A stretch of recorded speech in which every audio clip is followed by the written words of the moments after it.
اور وہی جو آپ نے کوزے میں دریا بند کی ہے کہ یہ اکانومی کی وار ہے. اب بات یہ ہے کہ پچھلے سال ہم نے 1 ملین بیلز کاٹن بیل جو ہے وہ صرف امریکہ سے اپنی ٹیکسٹائل انڈسٹری کی کھپت پوری کرنے کے لیے امپورٹ کی ہے. میں سادہ زبان میں عرض کروں گا کہ جب ہم ایک دکاندار سے سودا لے رہے ہیں اور اس کے ہم دنیا میں سب سے بڑے بائر ہیں, وہ کیوں یہ چاہے گا کہ میں اپنی پیداوار بڑھا لوں, میری پیداوار یہاں بڑھ جائے اور میں اس کی دکان سے سودا نہ لوں؟ وہ یہی چاہے گا کہ میں اس کا محتاج رہوں, اس کا مرہون منت رہوں, اور تاکہ اس کا مال جو ہے وہ بکتا رہے. میں اس کی منڈی ہوں, میں اس کی کالونی ہوں, میں اس کی کالونی کے طور پر کام کر رہا ہوں. تو میری جو اس وقت کرنٹلی پوزیشن یہ ہے کہ اس سال ہم نے 31 دسمبر تک ہماری کاٹن کی ارائیول جو ہوئی ہے وہ 54 لاکھ بیلز کی ہوئی ہے.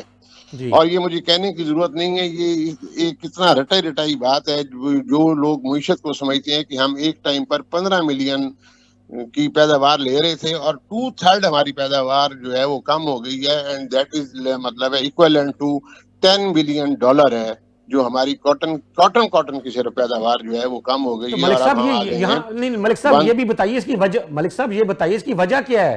اگر یہ $10 بلین کا نقصان ہے تو کون اس کا ذمہ دار ہے؟ اس کی وجوہات کیا ہیں؟ میں کس کے ہاتھ پہ اپنا لہو تلاش کروں, تمام شہر نے پہنے ہوئے ہیں دستانے. ڈاکٹر صاحب, میرے ملک کی بدقسمتی سے یہ جو ہیرارکی ہے, جو رولنگ ایلیٹ ہے پچھلے 30-40 سال سے, انہوں نے بڑی محنت کی ہے اور بڑی یہ کام شاید وہ بہت پہلے کرنا چاہتے تھے, ہماری پروڈکشن کم کرنے کا, جس میں بالآخر وہ کامیاب ہو رہی ہیں. یہ بھی اللہ تعالیٰ کا بڑا خصوصی کرم ہے. یہ آپ, میں اور دوسرے جو محب وطن پاکستانی لوگ ہیں جن کی وجہ سے پاکستان قائم دائم ہے, اور انشاءاللہ رہتی دنیا تک, قیامت تک یہ قائم دائم رہے گا, کہ کاٹن کا ان لوگوں نے سرے سے خاتمہ نہیں کر سکے. آج بھی ہم 1/3 پر ہیں اور ہم اس امید کے ساتھ زندہ ہیں. ہم کوشش کر رہے ہیں کہ انشاءاللہ اس کی ریوائیول بھی ہوگی, ورنہ ان لوگوں نے اس میں کمی کوئی نہیں چھوڑی, نہ اس کی ریسرچ کے اوپر کوئی کام کی ہے, اور انہوں نے دانستاً ایسی پالیسیز بنائی ہیں کہ گروور جو ہے وہ کاٹن سے ڈائیورٹ ہو کر دوسری اجناس کی طرف چلا جائے اور وہ کپاس کی کاشت کرنی بند کر دے. جب آپ کی پیداوار نہیں ہے, سیڈ کی ریسرچ کے اوپر آپ نے کوئی کام نہیں کیا, اور میں ایز اے گروور سال ہر سال اس کی سوئنگ کرتا رہ گیا ہوں اور اپنی نقصان کرتا رہ گیا ہوں اس کی پیداوار حاصل نہ کر کے. اور میرے ساتھ والا جو کھیت ہے, میرے ساتھ والا جو علاقہ ہے, اس میں میرا جو دوسرا بھائی ہے, میرا جو دوسرا کاشتکار ہے, اس نے کماد وغیرہ کی یا دوسری اجناس کی کاشت کی اور اسے اچھی روزی مل رہی تھی, اور مجھے روزی ملنے کی وجہ نقصان ہوا, تو میں ملک سہیل صاحب میں ختم کر دیا کپاس کی کاشت. یہاں ایریا جو ہے کلٹیویشن کا وہ کم ہونا شروع ہو گیا. اس ایریا کم ہونے کی وجہ سے جب میری یہاں کپاس کی پیداوار کم ہوئی, تو آج کل آپ سن ہی رہے ہیں کہ ایپٹما جو ہے 150 ٹیکسٹائل ملز جو ہیں وہ بند ہو گئی ہیں. ٹھیک ہے ملک صاحب, یہ آپ کا پوائنٹ آگے ہے. ملک صاحب پلیز آپ, جی ملک صاحب رکیے گا, آپ کا پوائنٹ آ گیا. ٹھیک ہے, آپ نے جو ایک وجہ بیان کی ہے وہ سمجھ آنے والی ہے. اللہ کرے کہ یہ اس جو بات آپ نے کھولی ہے اس کو وہ والے کان بھی سن لیں جن کا سننا ضروری ہے. اور اب ہمارے ساتھ ہی فون پر رہیے گا. دوبارہ میں آپ کی طرف اسی تفصیل کے لیے آؤں گا کہ جو اگر کماد لگا ہے کپاس کی جگہ تو کیوں لگا. آپ ابھی ہمارے ساتھ رہیے گا. اسٹوڈیوز میں ہمارے ساتھ موجود ہیں راجہ وسیم حسن, نائب صدر پیاف. ہم ان سے پوچھتے ہیں کہ راجہ صاحب یہ بتائیے کہ جو وینزویلا کا یہ جو واقعہ ہوا ہے, اس طرح کہاں یہ جا رہا ہے بین الاقوامی سطح پر کہ جی یہ تیل کے ذخائر, بلکہ اب تو کھل کے وہ ویڈیوز بھی آ گئی سامنے جس میں صدر ڈونلڈ ٹرمپ یہ خود فرما رہے ہیں جی کہ یہ تیل کے کنویں ہم یہ تیل کی ساری انڈسٹری ہم خود دیکھیں گے اور اس کے باقی معاملات کو بھی ہم دیکھیں گے. تو یہ تو لگتا ہے ایک جیسے کہ یہ سارا کچھ جو ہے نا وہ ایک معیشت کے حوالے سے ایک پالیسی ہے جو کہ کئی پائپ لائنز میں تھی اور اب سامنے آ گئی ہے. اب گرین لینڈ کا بھی نام لیا جاتا ہے. کیا کہتے ہیں آپ؟ جی بہت شکریہ ڈاکٹر صاحب آپ کا for having me in your show. اور آج کا جو بڑا ہاٹ ٹاپک آپ نے چوز کیا وینزویلا کے حوالے سے, لوگ یہ سمجھتے ہیں کہ شاید یہ ابھی 1-2 دن میں ہی کوئی ایسا واقعہ ہوا ہے جس میں پریزیڈنٹ نکولس مڈورو کو اور ان کی فرسٹ لیڈی آف وینزویلا کو وہاں سے اریسٹ کیا گیا اور امریکہ میں لایا گیا. آفٹر دیٹ نیو یارک میں آپ کو پتہ ان کو ڈیٹین کر کے, اور اب ان کے اوپر جو بھی کورٹ میں وہ سلسلہ ایک چلے گا. لیکن اس کی ایک بیک گراؤنڈ ہے, ایک لمبی کہانی ہے. کہانی تو یہ 1811 سے شروع ہو جاتی ہے کہ جس وقت یہ ایک جو پورا لیٹن امریکہ جو تھا that was a great Colombia, اور انہوں نے جب وہاں سے آزادی حاصل کی وینزویلا نے, دیٹ واز لائک 1830, اور اس زمانے میں پھر آہستہ آہستہ جو جیسے آپ کو پتہ ملک اپنی جو ہے نا وہ صفحے درست کرتے ہیں, اپنے معاملات کو دیکھتے ہیں, اور ان کے جو ساتھ دیگر جو ممالک تھے وہ بھی اس گریٹ کولمبیا سے آزاد ہوئے, اس کو گرینڈ کولمبیا بولتے ہیں, اور اس میں پیرو تھا, اس میں ایکواڈور تھا, یہ جتنے بھی لیٹن امریکن جتنی بھی کنٹریز ہیں, پیروگوئے, یوروگوئے, اس کے نیچے پھر ساری وہ ایک ارجنٹائن اور برازیل, یہ ایک بہت بڑا ایک ایسا ایریا ہے جو منرل رچ ایریا ہے جہاں پہ آئل کی بہت بڑی ڈپازٹس موجود ہیں. اب ہوا یہ کہ جب یہ کنٹری جب وینزویلا بنی, جب ایک علیحدہ ایک یہ ملک بنا, تو ان کے حصے میں بھی بہت بڑا جو ایک ذخیرہ اس کا آئل کا جو آیا, آئل ڈپازٹ ان کے پاس آیا. دیکھیں اس کو سب سے پہلے وہاں پہ جا کے, یہ صرف امریکہ نے نہیں, اس سے پہلے یورپ سے یہ جرمنی بھی جاتا رہا ہے. یہ اس زمانے میں جس وقت یہ اسپینش امپائر تھا جس سے یہ آزاد ہوئے تھے, اس کو پورا یورپ جو ہے ایکسپلور کرنے کی کوشش کرتا رہا ہے. مگر یہ امریکنز جو تھے انہوں نے پھر وہاں پہ جا کے سب سے پہلا جو ان کا آئل ویل تھا وہاں سے پھر جو اس کی ریفائنری سٹارٹ ہوئی. آلدو کہ یہ بہت کہتے ہیں کہ گندا آئل ہوتا ہے, اتنا یہ آپ کو اچھا آئل وہاں سے نہیں ملتا, بٹ اس کی جو کوانٹٹی بہت زیادہ ہے. یہ بھی کہا جا رہا ہے کہ چین اس کا سب سے بڑا خریدار تھا ان کا. میں اسی طرف آنے لگا تھا کہ جب یہ دیکھیں امریکہ کا کیوں اس میں بہت زیادہ انٹرسٹ ہے, تو 2-3 وجوہات ہیں. وہ سب سے پہلے کہتے ہیں کہ وی آر دا پائنیئرس, یہاں پہ یہ کام شروع کرنے والے ہم لوگ ہیں, اور اس کے بعد سب سے پہلا حق بھی ہمارا بنتا ہے. اچھا یہ آپ یہ دیکھیں, اس کے ساتھ ہی میں چائنا اور رشیا کی بات کرنے سے پہلے تھوڑا سا یہ پیٹرو ڈالر کا جو ایک زمانہ تھا, آپ کو یاد ہوگا 1974 میں یہ ہنری کسنجر اور ان کے ساتھ سعودیہ کے ساتھ جو ان کا معاملہ طے پایا تھا کہ جو کچھ بھی ڈیل ہوئے گی تو وہ ڈالر کے اندر ہی اس کو آپ لے کے چلیں گے, ڈالر کو وہ اسٹرانگ کرنے کے لیے, اور پھر وہ جیسے بھی اس کو پرنٹ کرتے رہے واٹس ایور. ایک لمبی یہ بھی کہانی ہے. امریکہ نے ہمیشہ سے اپنے ڈالر کو پروٹیکٹ کرنے کے لیے وہ کسی بھی کاسٹ پہ اس کو آگے پیچھے نہیں ہونے دیتے, وہ بہت آگے تک جاتے ہیں, اگریسولی وہ دیکھتے ہیں. اس میں چاہے وہ صدام حسین آئیں, وہ آ کے اپنا کوئی نیا پروگرام لے کر آتے ہیں, اس کو وہ بالکل انہوں نے جو کیا دنیا نے دیکھا, کرنل قذافی کو دیکھا, شام کے اندر آپ نے دیکھا پروکسی وہاں پہ چلی, وہ سارا یہ دیکھیں امریکہ اس چیز کو بالکل برداشت نہیں کرتا. ابھی کرنٹ سینیریو میں یہ ان کو انتہائی قدم اٹھانا کیوں پڑا, انہوں نے ان کو پہلے وارن کیا, بڑی مرتبہ وارن کیا. یہ پچھلے 3 مہینے سے ان کی بیک ڈور ڈپلومیسی چل رہی تھی, اس میں انہوں نے ان کو یہ سمجھانے کی کوشش کی کہ دیکھیں سب سے زیادہ ہمیں جو ڈاؤٹ ہے وہ ہمارے بیک یارڈ پہ ہمیں لگتا ہے کہ چائنا آ کے بیٹھنے لگا ہے, اور اس کے ساتھ رشیا جو ہے وہ بالکل ساتھ آ کے بیٹھنے لگا ہے. وہ اپنے وہاں پہ آپ جس کو وہ کیمپس بولتے ہیں یا واٹس ایور, وہ وہاں پہ آ کے بیٹھنا چاہتے ہیں. یہ امریکہ کو سوٹ نہیں کرتا تھا. امریکہ نے پھر چلے ٹھیک, یہ پوائنٹ تو آپ کا زبردست آ گیا, ٹھیک, آپ نے بہت اچھی, میرا خیال ہے جو ناظرین دیکھ رہے ہیں ان کو یہ بات سمجھ بھی آ رہی ہوگی. لیکن یہاں یہ بتائیے گا کہ کیا امریکہ اگر یہ چین سے اس طرح خائف ہے اور روس کی اکانومی سے خائف ہے, میں ان کی عسکری طاقت کی بات نہیں کر رہا, اکانومی کی بات کر رہا ہوں, اگر وہ ان کی اکانومی سے خائف ہے تو کیا وہ آنے والے سالوں میں چین کو, روس کو روک سکے گا امریکہ؟ سر دیکھیں امریکہ کا ٹرائل نہیں ہے, now this is the trial for China. China جو ہے وہ اب بال اس کے کورٹ میں چلا گیا, اب اس کو کچھ کر کے دکھانا پڑے گا, کیونکہ چائنا کو ایک بہت بڑا کویسچن مارک ریز کر دیا امریکہ نے. امریکہ نے تو جو کرنا تھا وہ اس نے کر کے دکھا دیا, اور پھر وہ جیسے آپ یہ سمجھتے ہیں کہ ہمارے, اب یہ اس کو پتہ نہیں ہونا, لائٹر نوٹ ہی لیجئے گا, ہمارے پرائم منسٹر صاحب نے تو ان کو نوبل پرائز کے لیے بھی نومینیٹ کر دیا تھا کہ یہ ہونے چاہیے, یہ ان کو نوبل پرائز ملنا چاہیے. اور پریزیڈنٹ ٹرمپ نے جو نیو ایئر ریزولوشن تھی اس کے اندر بھی یہ بات انہوں نے کی تھی کہ ہم دنیا کو اب جنگوں سے بالکل پاک کریں گے, بٹ ویری نیکسٹ ڈے وہ اس طرف لے کے چلے گئے. اب یہ چائنا کے اوپر بہت بڑا کویسچن مارک. بالکل ٹھیک ہے, آپ نے یہ بڑا اچھا اس کی وضاحت کر دی ہے. عظمت جاوید صاحب, آپ head of examination skill development council, تو آپ یہ بتائیے کہ جو تکنیکی تعلیم ہے ہمارے ہاں جو اصل جو ہماری اس وقت جو لٹریسی ریٹ ہے وہ تو 60% سے اوپر جانے کے لیے تیار ہی نہیں ہو پا رہے ہم, تو آپ اس کو کہاں دیکھ رہے ہیں تکنیکی تعلیم کو, اور کیا رکاوٹیں ہیں, کیوں نہیں ہم اسکل ڈیولپمنٹ کے ذریعے اپنے لوگوں کو باہر جانے کے لیے تیار کرتے اور نوجوانوں کو اس طرف راستہ کیوں نہیں دکھاتے؟ کچھ اس پہ روشنی ڈالیے سر. بہت شکریہ ڈاکٹر صاحب, مجھے ممنون ہے آپ کے سیاست چینل سے. بسم اللہ الرحمن الرحیم. میں سمجھتا ہوں کہ ہمیں جو تکنیکی کام ہے اس کے سلسلے میں سمیڈا سے مشاورت کرنی چاہیے، سمیڈا کو ساتھ لینا چاہیے، اور اس مشاورت میں سمیڈا جو ہے وہ ٹریفٹا کے ساتھ مل کے ہمارے جو محض تکنیکی کام ہے اس میں جو سینٹرز بنے ہوئے ہیں ان سے ٹریننگ لے سکتے ہیں. آنے والے دور میں یہ ٹیکنیکل ووکیشن ٹریننگ سینٹر جو ہے بہت اہم کردار ادا کر سکتے ہیں اگر ہم اس کو صحیح طریقے سے انجام دیں. تو یہ ہے کہ اس میں طرح طرح کے سسٹمز آ گئے ہیں کیپیسٹی، کیونکہ ہم نے ابھی اپنے سسٹمز کو اتنا اپگریڈ نہیں کیا ہے جس کی وجہ سے ہم انٹرنیشنل ریکوائرمنٹ میں پیچھے ہیں. لیکن وہ دن بھی دور نہیں کہ ہم انشاءاللہ بہت جلد ان چیزوں میں بھی آگے ہوں گے، کیونکہ ہماری نوجوان فوج جو ہے بہت اچھا ویژن رکھتی ہے اور بہت اچھی سوچ رکھتی ہے. جو کہ سر لیکن یہ ٹیفٹا کیا کر رہا ہے؟ ٹیوزڈے ٹیفٹا اور دوسرے ادارے سر یہ نان پروفٹ آرگنائزیشن ہیں سر، ان کو آپ کی طرف سے تھوڑی سی معاملت ہونی چاہیے. معاملت سے مراد یہ ہے سر کہ آپ ان کو کاروبار دیں، کیونکہ ان کے پاس کاروبار کوئی نہیں ہے.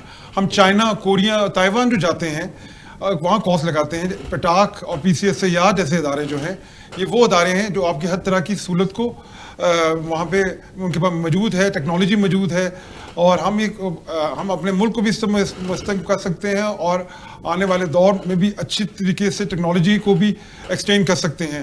ہم اپنے اسٹیک ہولڈرز کو ویلکم کرتے ہیں پی سی ایس سی آر میں، سوزتک میں اور پٹاک میں.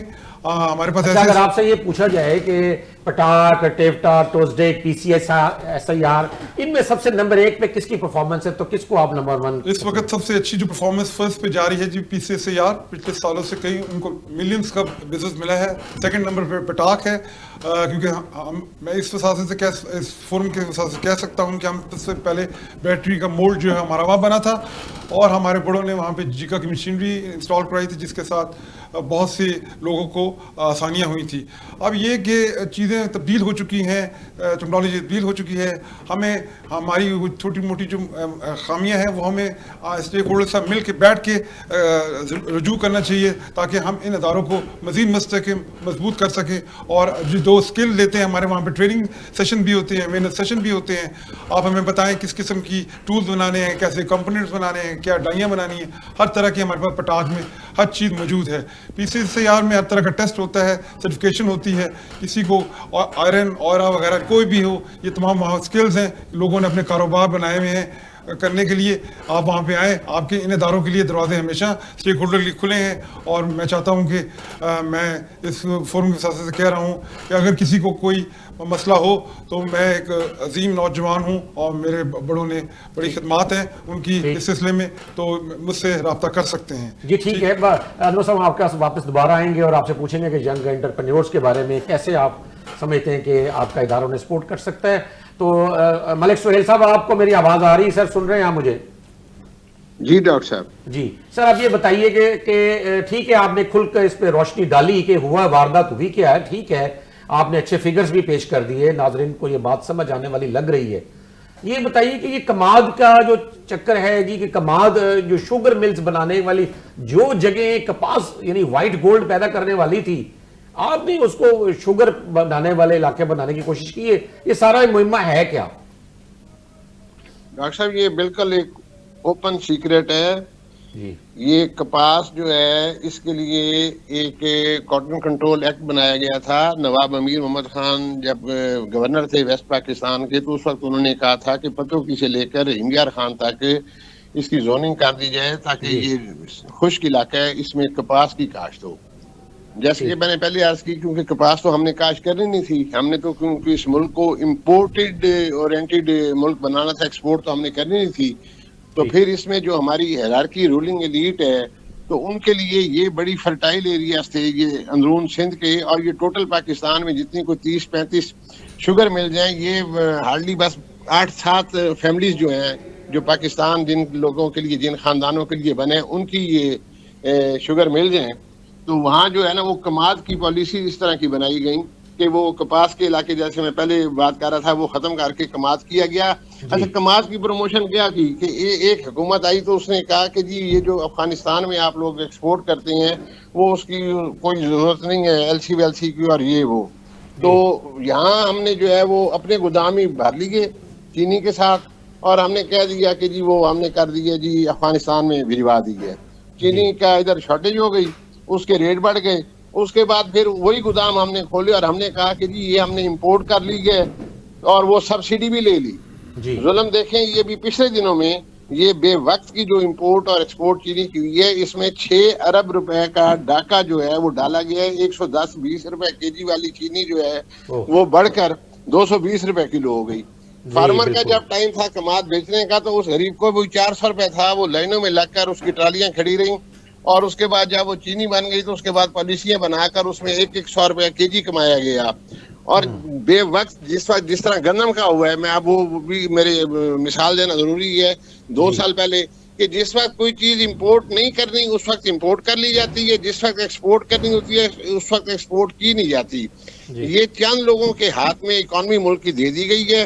اڑان پاکستان کے نام پر جو پروگرام چل رہا ہے اس میں پاکستان کی اڑان جو ہے وہ مخصوص خاندانوں کی ہے. عام آدمی کے لیے اڑان پاکستان جو ہے اس میں اس کا کوئی حصہ نہیں ہے.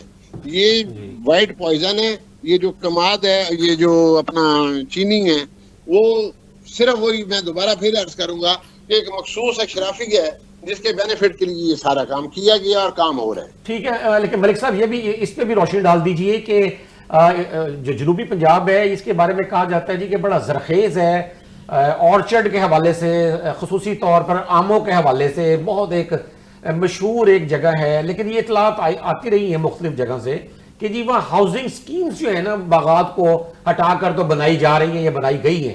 کیا یہ بات درست ہے یا ایسے ہی افواہ سی ہے؟ ڈاکٹر صاحب دیکھیں, جس ملک میں آبادی ہر سال جو ہے نیوزی لینڈ یا سنگاپور جتنی بڑھ رہی ہے, 50 سے 55 لاکھ کی آبادی بڑھ رہی ہے, تو وہاں ہاؤسنگ سوسائٹیز تو بنیں گی. آپ جس طرف اشارہ کر رہے ہیں بالکل اس کا بھی عمل دخل ہے کہ آرچرڈ جو ہیں وہ یہاں ختم ہوئے ہیں. لیکن آرچرڈ کے اوپر جو کام کرنے والے تھے, کیونکہ یہ بھی ہماری جو ہے یہ بھی بہت بڑی ایک زرم والا کمانے والی انڈسٹری کی صورت اختیار کر سکتا تھا, اس کی ریسرچ کے اوپر بھی کوئی کام, مینگو کے اوپر بھی کوئی کام نہیں کیے گئے. اور اس میں اس کا ایریا بالکل کم ہوا ہے. کپاس سوری کہہ رہا ہوں, آم کی پیداوار میں کمی ہوئی ہے. جو آپ کا اشارہ ہے وہ اشارہ بالکل جو ہے وہ ٹھیک ہے, اس کا ایفیکٹ ہوا ہے. ملتان میں بہت بڑی ہاؤسنگ سوسائٹی جو ہے بھاولپور اور ملتان میں جہاں پر یہ ایگریکلچر تھی وہاں یہ ڈیولپ کر دی گئی ہیں اور یہ زراعت کا ایریا کم ہو چکا ہے ادھر. ٹھیک ہے ملک صاحب, ہمارے ساتھ رہیے گا. اگلے دفعہ ہم آپ سے یہ بات ضرور کریں گے کہ کیسے ہم ساؤدرن پنجاب کو جو ہے نا وہ ایک زرعی خطہ بنا سکتے ہیں. اور جو SIFC نے ایک وہ جو تھا کہ گرین انیشیٹو جو تھا پروگرام, وہ نہروں کی وجہ سے رک گیا, وہ بھی اس کا بھی تعلق جنوبی پنجاب سے کہا جاتا ہے. تو ہم آپ کے پاس آئیں گے, ہمارے ساتھ فون پر ہی رہیے گا, آپ موجود رہیں. راجہ صاحب یہ بتائیے کہ پاکستان میں کاٹیج انڈسٹری ایک ہماری, ٹھیک ہے نیشنلائزیشن ہوئی, کچھ اور چیزیں, بجلی مہنگی, پیٹرول مہنگا, گیس مہنگی, لیبر مہنگی, لیکن ایک خلا پیدا ہوا نا, اس خلا کو کس نے پور کیا ہے؟ کیا کام آپ دیکھیں نا, جن لوگوں نے روپیہ کمانا اپنی زندگی بسر کرنے کے لیے وہی کاٹیج انڈسٹری میں لگائے ہوئے تھے نا. تو اب اگر وہ لوگ ہٹ گئے ہیں کاٹیج انڈسٹری سے, جو کہ ہٹے, تو اب کون سے کاروبار نے اس کی جگہ لی ہے؟ اور ایک اور ساتھ ایک کوشچن ساتھ لے لیجیے تاکہ آپ کو بتاتے رہے مسلسل. میں آپ کو انٹرپٹ نہیں اس میں کروں گا. ریسٹورنٹ انڈسٹری جو ہے پاکستان میں, اس کی کیا صورتحال ہے؟ آپ پہلے وہ کاٹیج انڈسٹری کی بات کر لیں. بالکل ٹھیک ہے. کاٹیج انڈسٹری کی جو آپ بات کر رہے ہیں نا, اس کی ایک چھوٹی سی میں مثال آپ کو اس طرح سے دوں گا کہ, اور یہ تقریباً ہر گھر کی کہانی ہے کہ بار ڈور بیل ہوتا ہے نا, تو آپ کو اچانک سرپرائز ملتا ہے کہ ایک پارسل آ گیا, کیونکہ وہ گھر والوں نے کوئی آن لائن شاپنگ کر لی. اچھا, وہ پھر ہر گھر میں تقریباً جو ہے نا یہ سلسلہ اب چل رہا ہے, اور آپ کو بڑا وہ سرپرائز ہوتا ہے کہ یار اچھا چلیں اس کے اتنے پارسل کے پیسے ہیں وہ آپ دے دیں, تو وہ آپ دیتے ہیں. اور ڈیلی بیسس پہ یہ والا بزنس جو آن لائن بزنس ہے یہ چل رہا ہے, اس پہ کام ہو رہا ہے. لوگ اس میں جتنی بھی برانڈز ہیں وہ سارے اس پہ ہی کنورٹ ہو گئے ہیں. اچھا, آن دا ادر ہینڈ آپ جیسے ہماری بہت بڑی ایک مارکیٹ ہے, اس کو کلیم کرتے ہیں کہ ایشیا کی بہت بڑی مارکیٹ ہے, اعظم کلاتھ مارکیٹ ہے, نو ڈاؤٹ بہت بڑی مارکیٹ. آپ ابھی بھی چلے جائیں, کل چلے جائیے گا, آپ فون کر کے کسی سے پوچھ لیں, وہاں پہ لوگ ہاتھ پہ ہاتھ دھرے بیٹھے ہوئے ہیں, بزنس ان کا بھی وہی ہے. اب ہوتا کیا ہے کہ واکنگ کسٹمر کا انتظار کرتے رہتے ہیں, اور واکنگ کسٹمر والا کانسیپٹ ایکچولی اب تھوڑا سا چینج ہو گیا, اب یہ سارا آن لائن پہ چلا گیا. تو آپ یہ کہہ رہے ہیں کاٹیج انڈسٹری کو, اور یہ SMEs, اور یہ ہمارے میں نے خود دیکھا ہے گلی محلوں میں نا 2-2 3-3 چھوٹی چھوٹی, وہ کوئی بیکری ہے, کہیں کوئی اس نے وہ رندہ سا لگایا ہوا ہے, وہ ٹولنگ شولنگ بھی کر رہا ہے. یہ ہوتا رہا ہے, یہ سب کے ساتھ, یہ سب نے دیکھا ہے. اب وہ چیزیں ہمیں نظر نہیں آتی ہیں. اس میں 2-3 بہت بڑے جو میں یہ سمجھتا ہوں جو چیزیں اثر انداز ہوئی ہیں. سب سے پہلی تو میں نے آپ کو بات بتائی کہ آن لائن جو ٹریڈنگ کا کام جو ہے نا جس میں لوگوں کا رجحان زیادہ ہو گیا ہے. اب لوگ یہ سمجھتے ہیں کہ اگر ہماری کوئی آئی ٹی کمپنی ہے اس میں 100 امپلائیز ہیں ہمارے پاس اور ایٹ دا سیم ٹائم کسی بھی انڈسٹری میں 1000 بندہ کام کر رہا ہے تو وہ اتنے ڈالر آپ کو جنریٹ کر کے نہیں دے سکتا جتنا آپ آئی ٹی سیکٹر میں بیٹھ کے پیسہ کما سکتے ہیں. تو اس وجہ سے یہ جو ہے نا یہ بڑا آپ کو اسمارٹ بزنس لگتا ہے اور اچھا لگتا ہے. جن لوگوں کو اس چیز کی سمجھ ہے وہ کام کر رہے ہیں, اس پہ ریونیو جنریٹ کر رہے ہیں. جن کو سمجھ نہیں ہے سیکھ رہے ہیں, وہ کل کو اس طرف آئیں گے. ابھی اسکولوں میں بھی, کالجز میں, یونیورسٹیز میں بچوں کو اس طرف لایا جا رہا ہے اور ڈفرینٹ جو کورسز ہیں اے آئی کے حوالے سے, سائبر سیکورٹی کے حوالے سے, آئی ٹی کے حوالے سے, تو بہت زیادہ اس پہ جو ہے اب لوگ آنا شروع ہو گئے ہیں. اب مجھے یہ لگتا ہے کہ ہمارا پاکستان کا جو بیسیکلی بینکنگ سسٹم ہے اس کو بھی تھوڑا سا اور زیادہ اپ گریڈ کرنے کی ضرورت ہے, کیونکہ ہماری جو لوکل ٹرانزیکشنز ہوتی ہیں نا, جو چھوٹی موٹی آن لائنز بھی ہوتی ہے, بعض اوقات پتہ چلتا ہے میری برانچ کا سسٹم جو ہے نا وہ اس وقت بیٹھا ہوا ہے, ہمیں وہ تھوڑا سا اپ گریڈ کرنے کی ضرورت ہے تاکہ ہم انٹرنیشنل مارکیٹ کے ساتھ بھی جو ہے نا وہ لے کے چل سکیں. پیمنٹ سیم ٹائم جو ہے نا وہ آپ کے اکاؤنٹ میں ٹرانسفر ہونی چاہیے, نہ کہ 3-4 دن کا جو پروسیجر ہے وہ ہو, پھر یا آپ ویسٹرن یونین یا کسی اور جگہ پہ جا کے تو پیسے اپنے کیش کروا رہے ہیں. اس وجہ سے ہمیں تھوڑا سا اب کریڈیبلٹی بحال کرنی پڑے گی نا باہر. تو وہ یہ تو کام دیکھے گورنمنٹ کا ہے کہ وہ کس طریقے سے بیٹھ کے بیک ڈور پہ اور چیزوں کو وہ لے کے چلتی ہے. اچھا, ساتھ ہی ساتھ جو آپ کا کارپوریٹ سیکٹر ہے, جو بڑے پلیئرز ہیں اس میں, سیمنٹ والے ہو گئے, شوگر والے ہو گئے, اور جتنی بھی دیگر آپ بڑی بڑی انڈسٹریز دیکھتے ہیں جو بیسیکلی ڈیسیژن میکرز بھی ہیں, میں سمجھتا ہوں بڑی جو پالیسیز آتی ہیں اس پہ جو ڈیسیژنز ہوتے ہیں ان کا بہت بڑا ہاتھ ہوتا ہے, یہ کارٹلز بنے ہوتے ہیں. یہ لوگ بہت بڑا چنک جو ہے اکانومی میں ان کا ٹیکسٹائل سیکٹر ہے, یہ بہت بڑا چنک جو ہے نا یہ لے کے جاتے ہیں. میں بالکل اس طرف آ رہا ہوں, ریسٹورنٹ انڈسٹری کی طرف بھی آ رہا ہوں. تو یہ بیسیکلی 3-4 ایسے سیگمنٹس ہیں جن کی وجہ سے ہمیں یہ لگتا ہے کہ کاٹیج انڈسٹری ہماری جو ہے نا وہ نظر نہیں آ رہی ہے. ہوتا یہ ہے کہ ہر انڈسٹری, ہر سیگمنٹ اپنا کام کرتا رہتا ہے, کبھی کہیں کام تھوڑا زیادہ ہو جاتا ہے, کبھی کہیں کام تھوڑا کم ہو جاتا ہے. یہ ویری کرتا ہے سیزن ٹو سیزن اور پالیسیز اور وہ جو بھی معاملات چل رہے ہوتے ہیں. تو ایک لمبی ایک وہ ڈیبیٹ ہے. اب آ جائیں آپ ریسٹورنٹ انڈسٹری کی طرف. ریسٹورنٹ اس وقت جو ہے نا یہ 2 طرح کے ریسٹورنٹس ہیں ڈاکٹر صاحب. ایک تو آپ کی جو برانڈیڈ جس کو آپ کہتے ہیں سگنیچر ریسٹورنٹس, جن کو کبھی پرابلم آئی نہیں, ان کا پرائسز بھی بہت ہائی ہوتی ہیں اور ان کا مینیو بھی بڑا اچھا ہوتا ہے, لوگ اس کو لائک کرتے ہیں, ونس ان اے منتھ بھی جاتے ہیں, ونس ان اے ویک بھی جاتے ہیں جا کے وہ لیکن وہ سارے سگنیچر ریسٹورنٹس نہیں ہیں. آپ 8 یا 10 ہوں گے. اس کے بعد پھر جو لوگ ریسٹورنٹ جس کو آپ بولتے ہیں, جہاں پہ آپ جا کے کھانا فیملی کے ساتھ کھانا چاہتے ہیں, مناسب پیسوں میں کھانا کھانا چاہتے ہیں, آج کل وہاں پہ حالات اس طرح کے ہیں کہ لوگ اپنا کرایہ تک نکالنے سے جو ہے نا وہ بڑے مجبور ہیں. اچھا چلیں ٹھیک ہے ناظرین, یہاں ہم ایک بریک لیں گے, لیکن ہم ان سے پوچھیں گے آ کے کہ ہمارے جو ریسٹورنٹس ہیں مقامی یہ کیوں نہیں مقابلہ کر پا رہے بین الاقوامی ریسٹورنٹس کے. ناظرین یہاں لیتے ہیں چھوٹا سا وقفہ, ہمارے ساتھ رہیے گا.